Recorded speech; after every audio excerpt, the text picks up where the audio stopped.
The last person to see Marcus Delacroix alive was a county clerk named Rita Vasquez, and she would spend the rest of her life insisting she saw nothing unusual that night, though her hands trembled whenever anyone mentioned his name.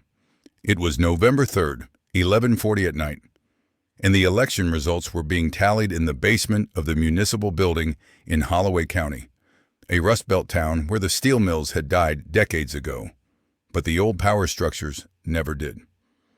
Marcus had arrived with a briefcase, walked past Rita's desk with a polite nod, and disappeared into the storage room where the ballot machines were kept. 20 minutes later, he was gone. The briefcase remained.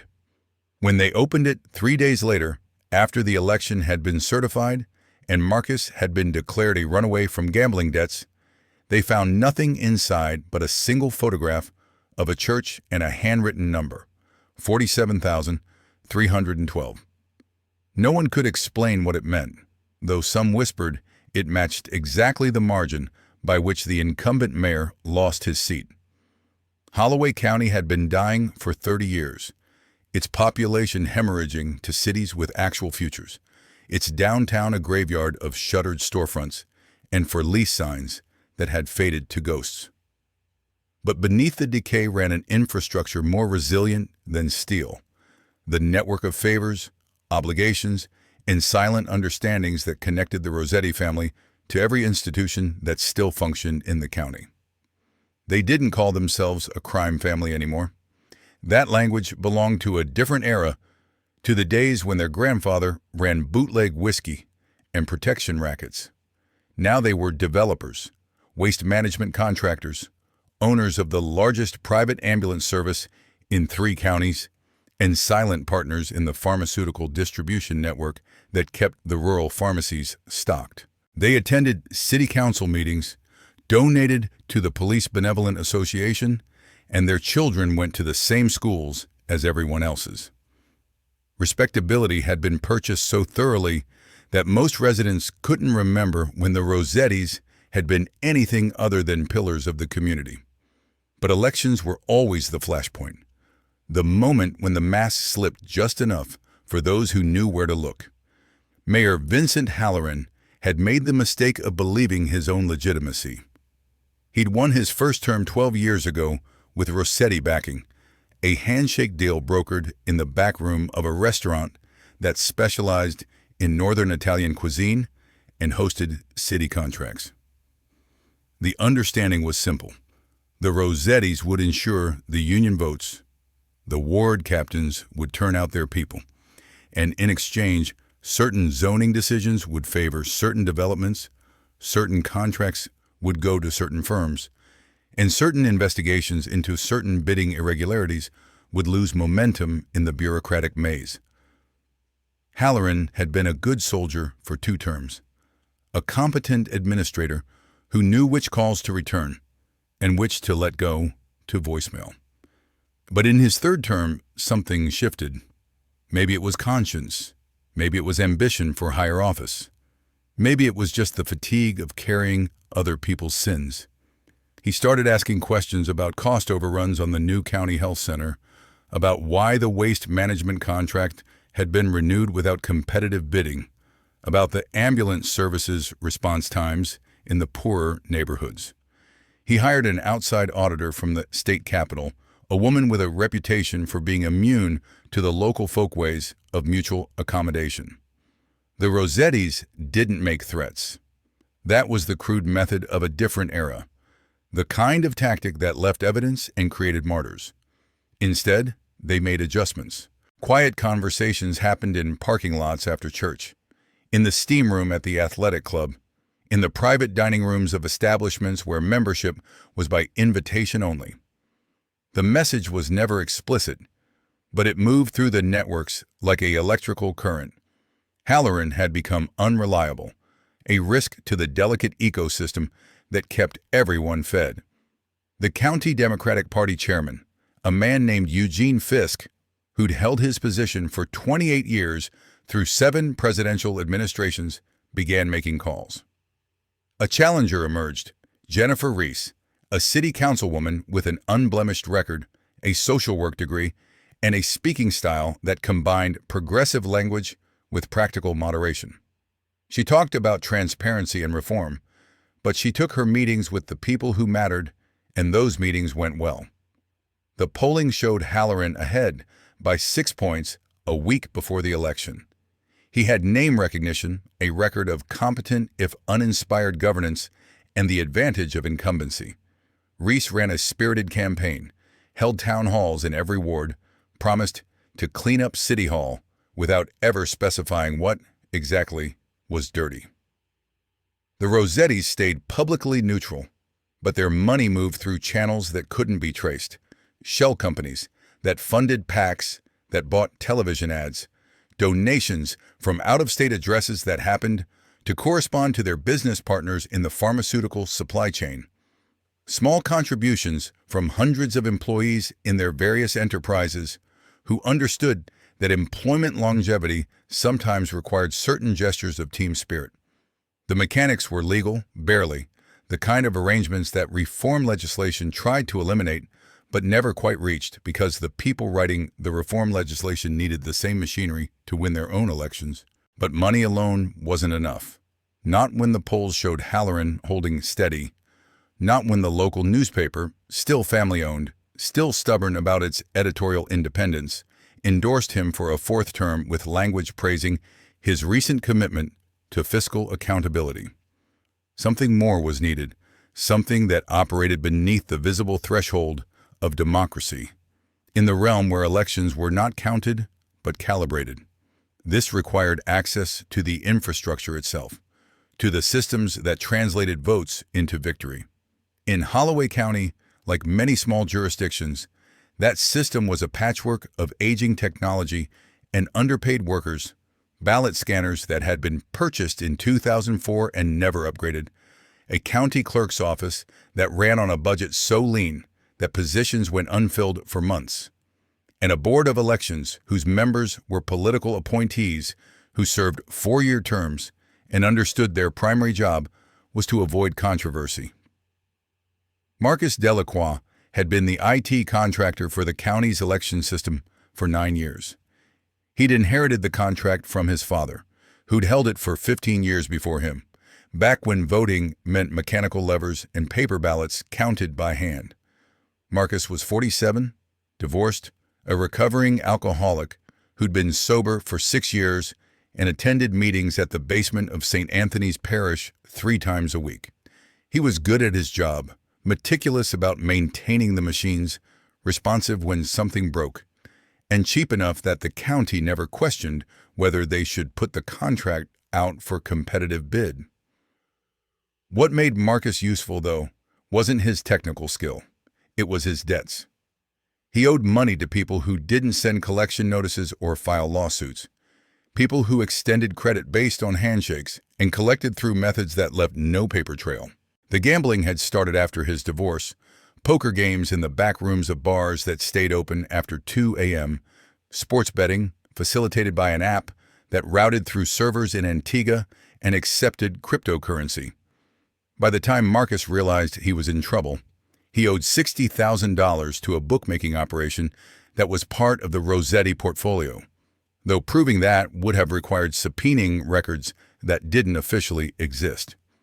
The approach came in September, 6 weeks before the election. Marcus was working late at the county building, running diagnostic tests on the ballot scanners, when a man he'd never met appeared in the hallway.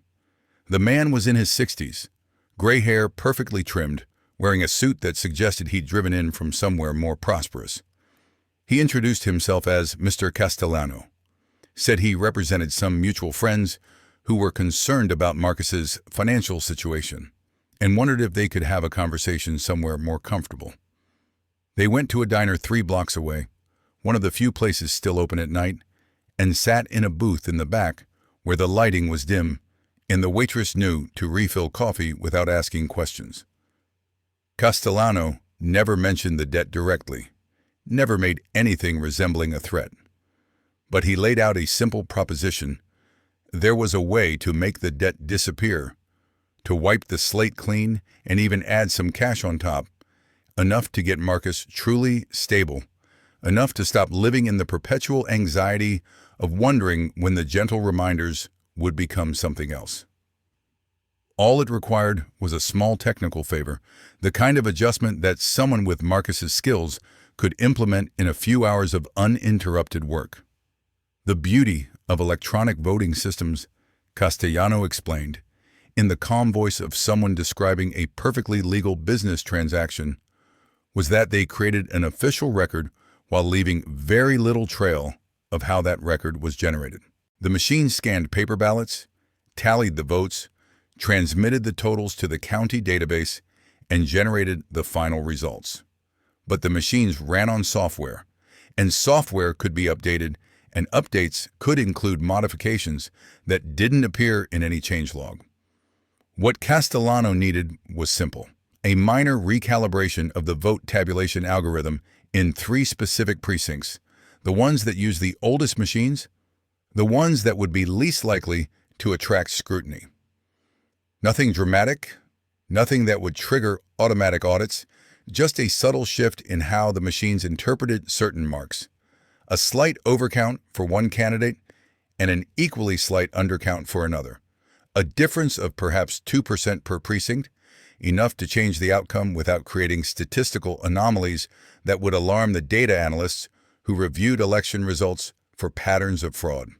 Marcus said no, of course. He was a recovering addict, not a criminal, and he had 6 years of sobriety built on the foundation of rigorous honesty. He stood up from the booth, told Castellano he'd find another way to handle his debts, and walked out into the parking lot where his truck was waiting.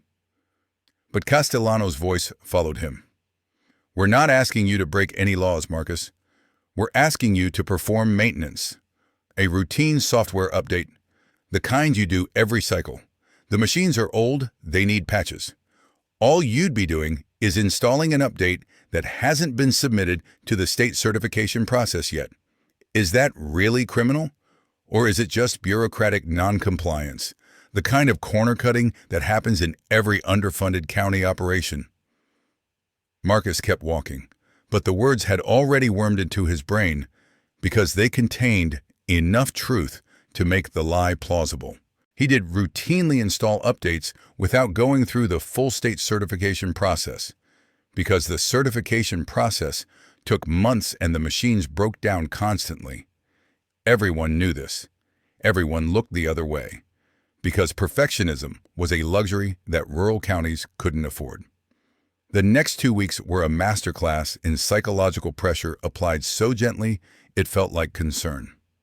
A friend from his AA meeting mentioned that he'd heard Marcus was struggling financially, offered to lend him money, no strings attached, just one alcoholic helping another. Marcus declined, but the offer itself was a message. People knew, people were watching, people were positioned to help or hurt. His ex-wife called, said their daughter needed money for college application fees, asked if Marcus could contribute. He sent what he could, but it depleted his checking account to the point where he had to choose between electricity and groceries. A regular at his meeting stopped attending, and when Marcus asked around, someone mentioned the guy had relapsed after some business trouble, lost his job, lost his apartment. The subtext was clear. Sobriety required stability, stability required money, money required cooperation. Then came the direct pressure, still wrapped in the language of concern.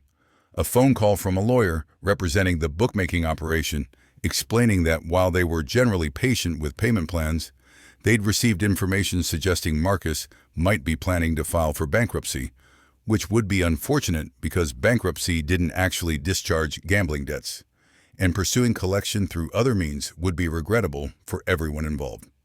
Marcus broke on October 20th, 12 days before the election. He called the number Castellano had given him, said he was ready to discuss the technical proposal in more detail. They met again, same diner, same booth. But this time Castellano brought documentation. A USB drive containing the software update, detailed instructions for installation, a testing protocol to ensure everything worked correctly, and a burner phone pre-programmed with a single contact number to call when the job was complete. The debt would be erased the day after the election, assuming the results met expectations. If something went wrong, if the modification was detected, or if the election triggered a recount, then the debt remained, but no additional consequences would follow. They understood that technology sometimes failed, that even the best plans encountered unexpected obstacles. But if Marcus went to the authorities, if he decided to be a hero, then his daughter would receive photographs of her father entering an illegal poker game, documentation of his gambling debts, and perhaps some creative reinterpretation of his child support payment history that would make him look like a deadbeat father rather than a struggling parent doing his best. The threat was never stated explicitly, but it sat between them like a third person at the table. The software modification was elegant in its simplicity, which was what made it so difficult to detect. It didn't change vote totals randomly or systematically shift every ballot for Halloran into a vote for Reese. Instead, it exploited a vulnerability in how the optical scanners interpreted ambiguous marks. Ballots where voters had partially filled in multiple ovals or marked outside the lines, or used check marks instead of filled ovals. The default programming resolved these ambiguities through a set of rules established by the state election board, rules designed to preserve voter intent while maintaining consistency. The modified software changed these rules slightly, just enough to shift the benefit of the doubt. A ballot with two ovals partially filled would be counted for the candidate whose oval was more completely filled, but the threshold for more complete was adjusted so that marginal differences favored Reese. A ballot with a checkmark instead of a filled oval would be counted if the checkmark fell within a slightly expanded target zone, but only for Reese's oval. The changes were small enough that they wouldn't trigger the automatic audit protocols, which looked for statistically impossible patterns, but large enough to shift perhaps 200 votes per precinct in a county where precincts averaged 3,000 voters. Marcus installed the update on November 2nd, the day before the election, during his regular pre-election maintenance check. He worked alone in the storage room, the door locked, his hands steady from years of technical work, even as his mind screamed at him to stop. The installation took 40 minutes. He tested each machine, ran the diagnostic protocols, verified that the update had taken and that the machines would boot correctly on election day. Then he deleted the installation logs, wiped the USB drive using a military-grade data destruction program Castellano had provided, and went home to an apartment that felt like a cage. He didn't sleep that night, just sat in his living room, watching old movies on cable and wondering if he'd crossed a line that couldn't be uncrossed, or if he'd simply done what everyone in Holloway County did: make accommodations with the powerful in exchange for survival. Election day proceeded normally, which was to say it proceeded with the usual chaos of small-town democracy: polling places that opened late because volunteers overslept, ballot scanners that jammed and required Marcus to visit 4 different locations for minor repairs, elderly voters who needed extra time and assistance, arguments about voter identification requirements, the ambient tension of a closely contested race where both sides believed the other was cheating. Marcus moved through the day in a fog of anxiety, waiting for someone to notice, for an election judge to flag anomalies in the ballot counts, for his phone to ring with a state election official demanding an explanation. But no call came, because the modifications were invisible at the ground level, because each individual ballot was being processed according to rules that looked legitimate, because the fraud was distributed across 3 precincts and thousands of ballots in a way that created no obvious pattern. The polls closed at 8 p.m. By 9, the first results started coming in from the rural precincts, where hand-counting paper ballots was still the norm. Halloran was ahead, as expected. The rural areas were his stronghold, conservative voters who valued stability and name recognition. By 10, the suburban precincts reported, and Reese narrowed the gap. At 11, The three modified precincts uploaded their totals, and suddenly, Reese was ahead by 3,000 votes. The remaining precincts trickled in over the next hour, Halloran clawing back some ground, but never enough. By midnight, with 98% of precincts reporting, Jennifer Reese led by 4,700 votes. The television stations called the race. Reese's campaign headquarters erupted in celebration. Halloran's concession speech was gracious and brief, promising a smooth transition and thanking the voters for 12 years of service. Marcus watched the results come in from his apartment, the burner phone sitting on his coffee table like an accusation. He was supposed to call Castellano when everything was complete, but he couldn't bring himself to touch the phone, as if the act of making the call would transform him definitively from victim to perpetrator. Around 1 a.m., the phone rang on its own. He answered. Castellano's voice was warm, congratulatory, as if Marcus had just completed a successful business transaction rather than undermining democratic governance. The debt was settled, Castellano said. A cashier's check for $15,000 would arrive at Marcus's apartment within 48 hours, a bonus for excellent work and discretionary silence. The phone should be destroyed immediately. Throw it in the river, smash it with a hammer, whatever method provided certainty of destruction.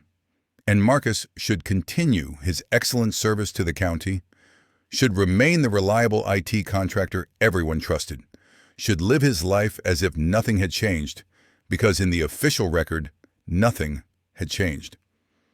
The election results were legitimate, certified by the Board of Elections, accepted by both campaigns.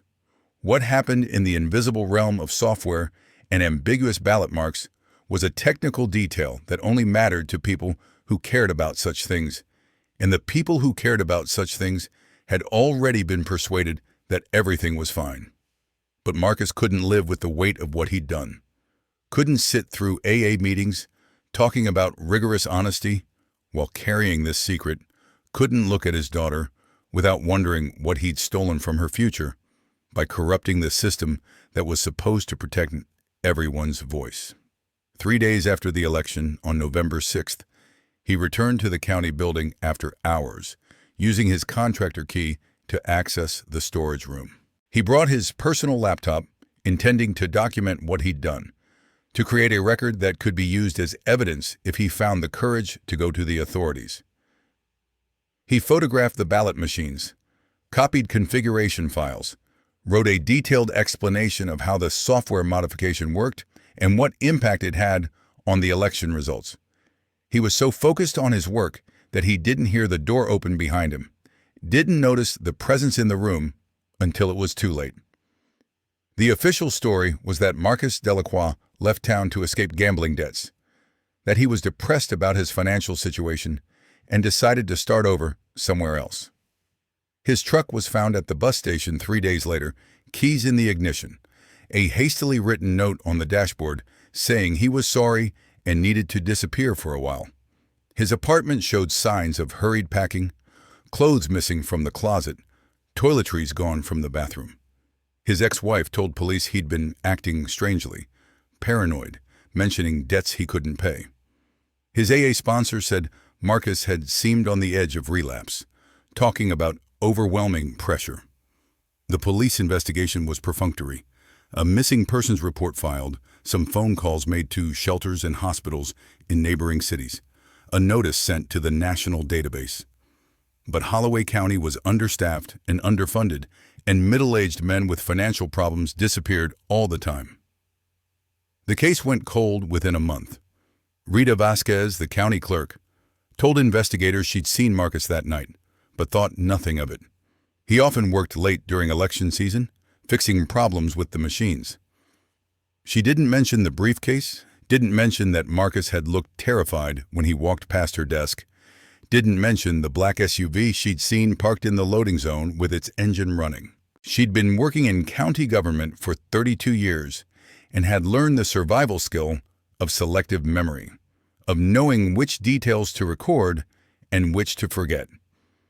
The photograph and the handwritten number from Marcus's briefcase disappeared into evidence storage, filed under personal effects, unrelated to investigation, and nobody thought to compare that number to the final vote differential in the election.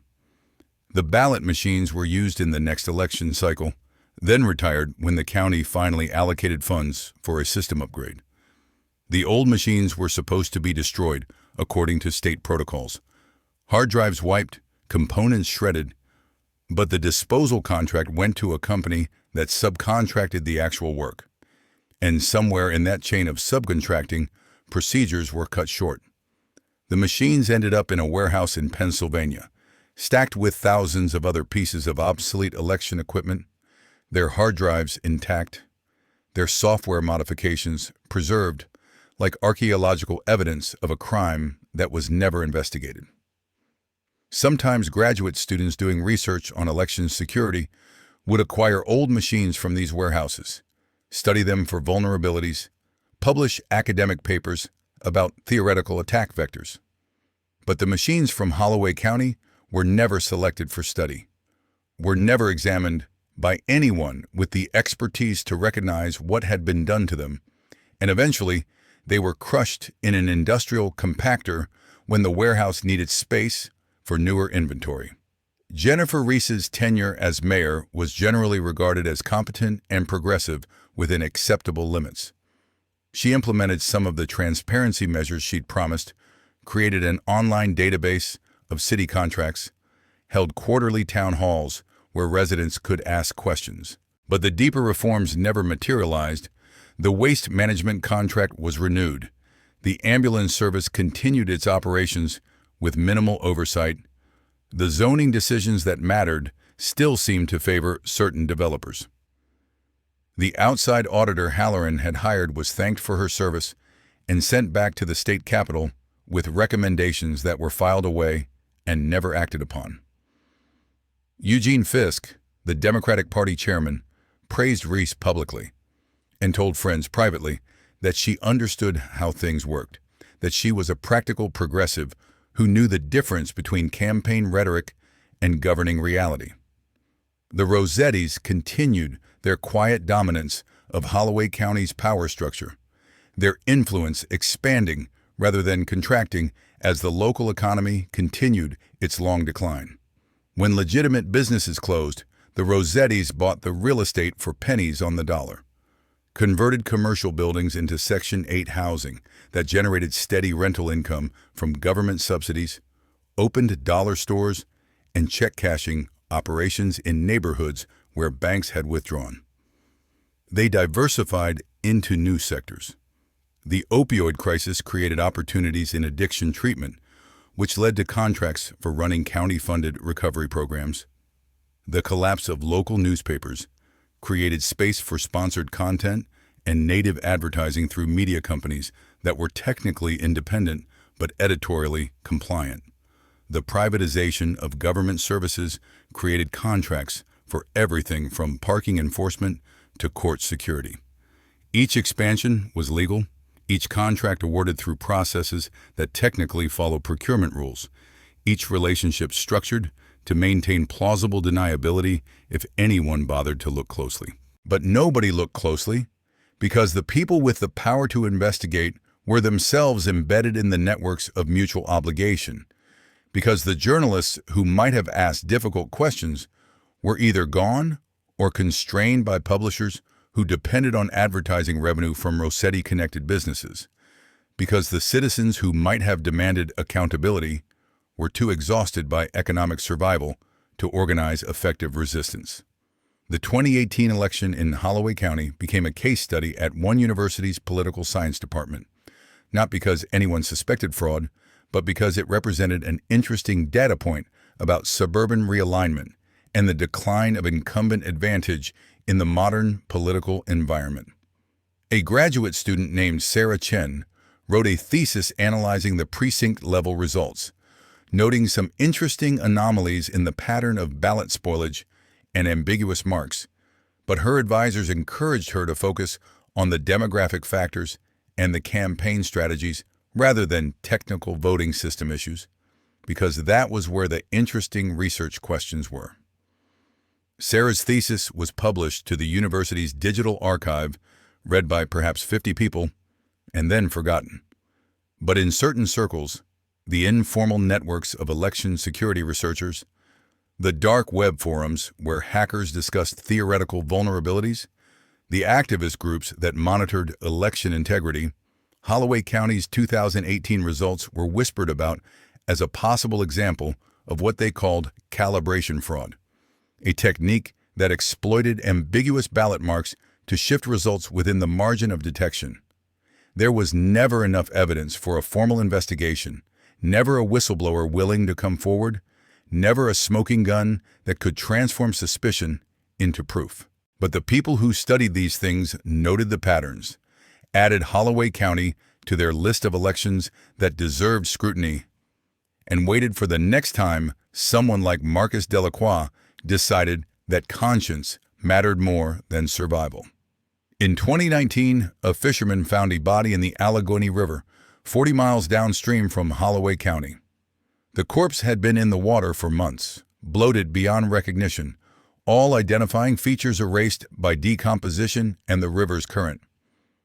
Dental records eventually matched the body to Marcus Delacroix, though the cause of death was listed as drowning with trauma to the skull consistent with a fall or accident. The police briefly reopened the missing persons case, but concluded that Marcus had likely jumped from a bridge in a suicide induced by financial despair and substance abuse relapse. His daughter, who was by then a college freshman studying computer science on a scholarship she'd earned despite her father's absence, didn't believe the official story, but couldn't prove anything else. She kept a folder of newspaper clippings about the election, about her father's disappearance, about the various controversies that had swirled around Holloway County politics in the years since. She told friends she was going to investigate someday when she had the skills and resources, when she understood technology well enough to prove what she suspected. But over time, the urgency faded, replaced by the demands of adulthood, by career and relationships, and the 1,000 compromises everyone makes with the world as it is rather than as it should be. The truth about the 2018 Holloway County election remained hidden, not because of some vast conspiracy, but because of the way power actually works in America's decaying small towns, through networks of obligation rather than command, through the selective enforcement of rules rather than their systematic violation, through the exploitation of underfunded systems rather than their dramatic overthrow. The Rossettis didn't need to control every institution. They just needed to be positioned at enough key nodes that the system naturally bent toward their interests. They didn't need to threaten everyone. They just needed to create an environment where cooperation was rewarded and resistance was exhausting.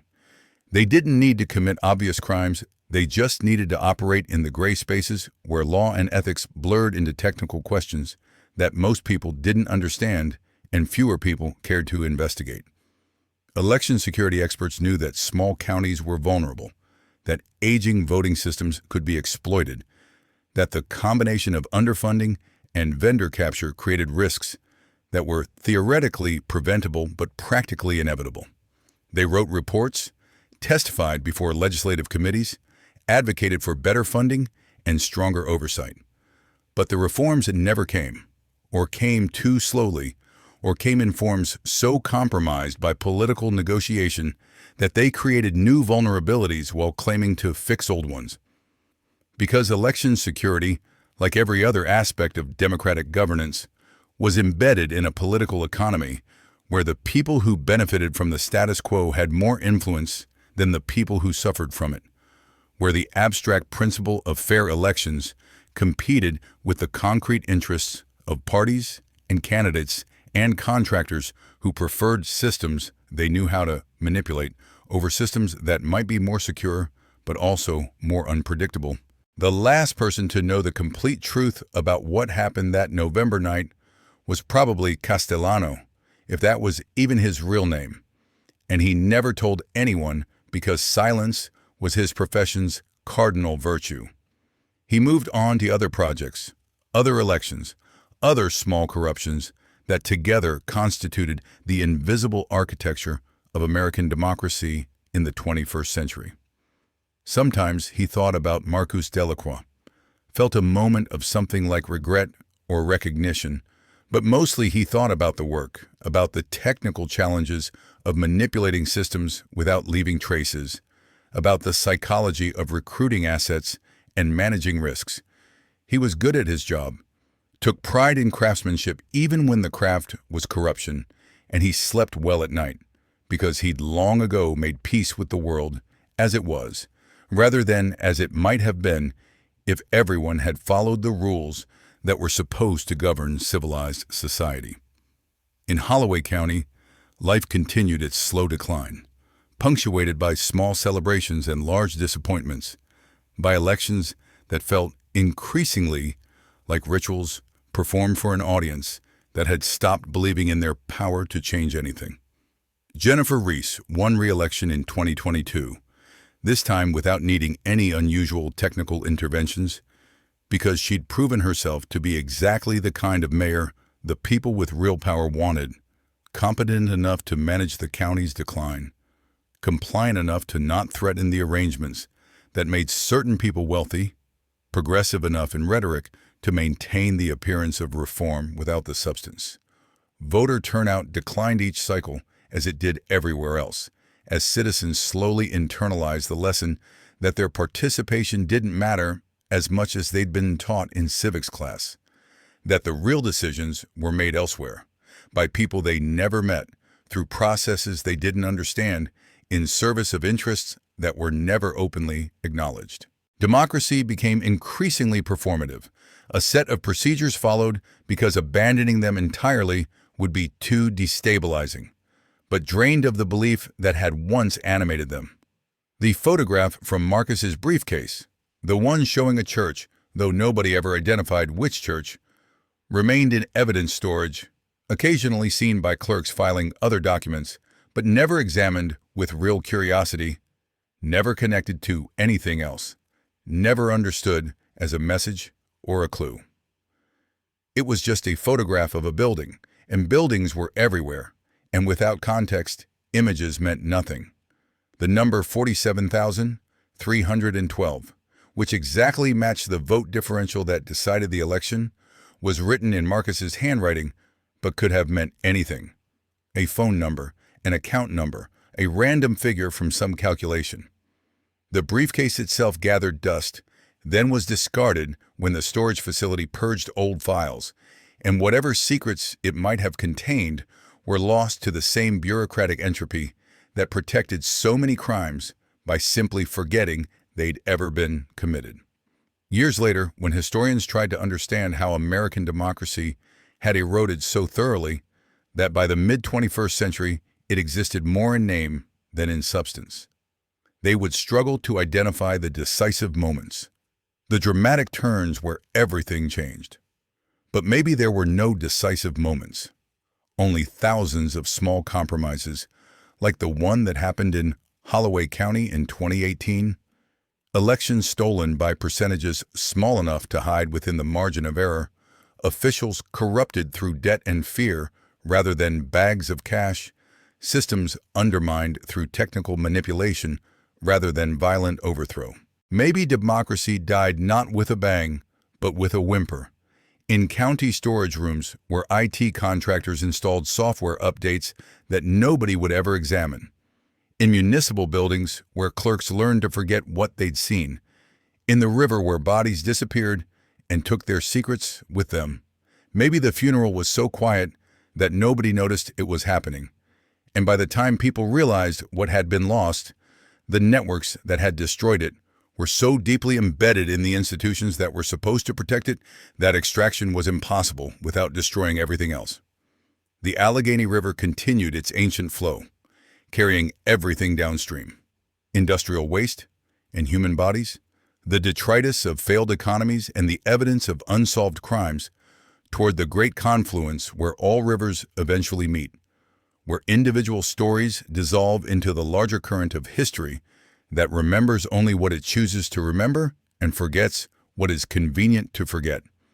And the truth about one local election in one declining county became just another secret buried so deep in the sediment that it would never be recovered, even by those who suspected its existence and mourned its loss.